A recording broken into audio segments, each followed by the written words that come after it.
Additional SP স্যারকে পেয়েছি, SDPO sir আছেন, ডিএসপি ট্রাফিক 2 স্যার আছেন।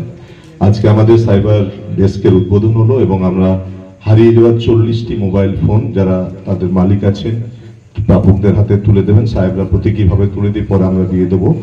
আমরা আমাদের যেটা এখানে সাইবার ডেস্ক হলো, সাইবার রিলেটেড কাজ তো হবেই, তার সঙ্গে স্যারও বলেছে এবং আমরা উদ্যোগ নিয়েছি যে আমাদের দুর্গাপূজার সময় এই থানা এলাকার সমস্ত পূজা কমিটি, বাজার সমিতি, নাগরিক কমিটি সকলকে আমরা একটা আবেদন জানিয়েছিলাম যে আপনারা এলাকার সুরক্ষার স্বার্থে, অপরাধ দমনের স্বার্থে আমাদের পাশে দাঁড়ান এবং অ্যাটলিস্ট 2টো করে ক্যামেরা যদি আপনারা এলাকায় এলাকায় লাগান তো ভালো হয়। তারা খুব ভালো রেসপন্ড করেছে এবং এখনো পর্যন্ত আমাদের 7টা অঞ্চলের ছোট্ট একটা থানাতে 586টা ক্যামেরা ইনস্টল হয়েছে। এর জন্য নাগরিক আমরা এলাকার মানুষকে ধন্যবাদ জানাই যে তারা আমাদের পাশে দাঁড়িয়েছে।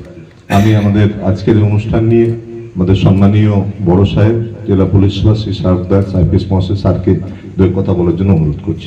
আজকে থানার পক্ষ থেকে এই আয়োজন করা হয়েছে।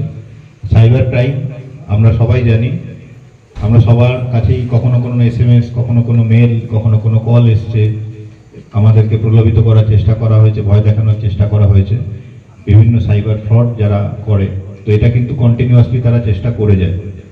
তো তার জন্য সাইবারের যে কোনো রকম সমস্যায় থানা এলে তার ডেডিকেটেড এই ডেস্ক থাকছে, সেখানে কিন্তু আমাদের টিম থাকবে এবং তারা আপনাদের যে কোনো রকম সমস্যায় তাদের যে প্রাথমিকভাবে তাদের যে অ্যাটেন্ড করার কথা সেটা তারা করবেন এবং তারপরও যদি থানায় সমস্যার সমাধান না হয় আমাদের সাইবার পিএস থাকবে, তাদের সাথে তারা কোঅর্ডিনেট করে আপনাদের সাইবার রিলেটেড সমস্যাতে তারা হেল্প করবে।